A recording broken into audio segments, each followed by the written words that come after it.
Good evening. I'm Stanford Howard with the Hgp Sportscast. We tell you now in cricket. The Guyana Amazon Warriors roared through their encounter with Barbados Tridents on Sunday evening at the Guyana National Stadium. Colwyn Abrams has more. Losing the toss at Sunday's game could have easily dented the Guyana Amazon Warriors' chances at semi-final qualification, but Providence was on their side at Providence. In a show of complete dominance, Chadwick Walton copped an impressive 92 off 57 balls with 7 fours and 6 sixes. His approach to achieving the target was simply fearless as the Warriors produced a late scare to end the game with 5 balls to spare. Asad Fuddin's first ball 4 in the final over secured the tie, and a second ball wide turned the tide for the Warriors. In the Tridents innings, it was Dwayne Smith who brutalized the Warriors and chalked up his 4th T20 century that helped set up a challenging target for the home team. But from the 3rd over in their reply, the Warriors kept a steady run rate of 10 runs per over. But at the fall of wickets of captain Martin Guptill and Chadwick Walton in successive balls in the 16th over, the Trident skipper Kieran Pollard whipped up a mini storm that sent fleeting shockwaves through the Providence Stadium. He took 4 wickets for 16 runs, a fate that threatened Waterloo for the Warriors, who managed to cross the line to secure 4 points in the competition. The Warriors are set to come up against St. Lucia Stars on Tuesday for their last game on home soil in this year's CPL. For the Hgp Sports, Colwyn Abrams. Thank you, Colwyn. In basketball, the Georgetown Amateur Basketball Association Powerade Malta Supreme Rainforest Waters for its second and under-23 leagues continue at Burnham Court on Saturday, when pace setters East Pass Eagles and Cobras beat UG Trojans for the win. Here are the details. The Georgetown Amateur Basketball Association League, sponsored by Banks DIH through their 3 of their brands, continue on Saturday at the Burnham Court. In the first of the 2 matches contested between UG Trojans and Cobras in an under-23 encounter, Cobras won 81-73. In the first quarter, Cobra were up by 10 points and the UG Trojans fought back in the second. But Cobras, with a big fight back in the 3rd and 4th quarter, took the game by 11 points. Top scorers for Cobras, Aquin John with 22 points with assistance from Aki Morrison, 11 points. In the second encounter, the Pacesetters soared past the Eagles with an 82-76 win. The Pacesetters, who were dominated by the Eagles in the first half 44-30, managed to create their own pace in the 3rd and 4th quarter and nipped past the Eagles by 6 points to win.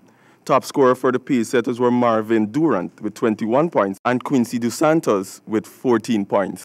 Guyana reasserted their dominance of Caribbean squash when they claimed both the men's and women's team title at the National Squash Center in St. Vincent over the weekend. The women, playing a virtual final against Barbados, claims wins at the bottom of the order by Victoria Arjun, Larissa Wilshire and Taylor Finance to clinch the title. Guyana's senior squash team proudly fly the golden arrowhead following their victories. The only 2 losses came at the hands of the Caribbean champion Megan Bess and runner-up Karen Mickens. The men's team worked a little harder for their victory as they got off to a fast start at the bottom of the lineup with wins from Jason Ray Khalid and Nyron Joseph. Jamaica was able to pull back 2 wins with victories from Caribbean men's champion Chris Binney and Bruce Burrows. However, 46-year-old veteran Richard Chin, playing number 3 on the team, came on and clinically dispatched Julian Morrison in 3 games to help Guyana clinch its 2nd title of the afternoon.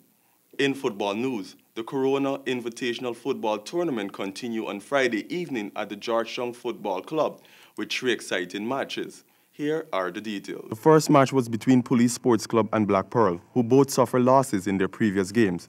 The Police had lost 3-0 to the home team GFC, while Black Pearl were hammered 7-0 by Beacons. Police bounced back in this matchup against Black Pearl with a commanding 12-0 victory. Quincy Holder led the charge with 4 goals in the 30th, 56th, 64th, and 68th minute. In the 12-goal route, Holder was supported by braces from 4 players. Those players were former national striker Dwayne Jacobs, who netted Police opener in the 10th minute, and his second in the 40th. Keon Duke, Raul Turnhill, and Antonio Wallace. Black Pearl have now conceded 19 goals in their last 2 games. Game 2. Northern Rangers, who looked out of sorts during their previous match, played a more dominant game and were rewarded with all 3 of their goals. In the first half of the match, Antonio Sancho scored 2 goals for the Rangers. His first gave Rangers the edge in the 7th minute, and he completed his brace and doubled his side's lead in the 22nd minute. Stefan Reynolds put the score to 3-0 in the 36th minute before Northern Rangers closed up shop. Both teams came into the match with wins in their previous match. Pili would have been the more confident of the two sides after posting 5 past Flamingo, while Northern Rangers showed their grit for a coming-from-behind victory against Santos during the dying minute in their last game. Pili couldn't find their goal-scoring power in this match as Rangers keepers finished with a clean sheet.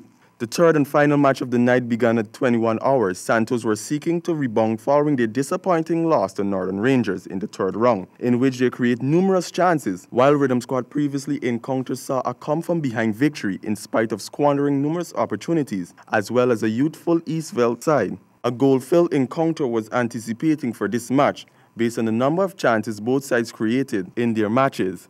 But this matchup produced a solitary goal by Rolex Smith, who timed his shot well to put Rhythm Squad ahead in the 30th minute. And that has brought us to the end of this evening's sportscast. Back to you, Travis.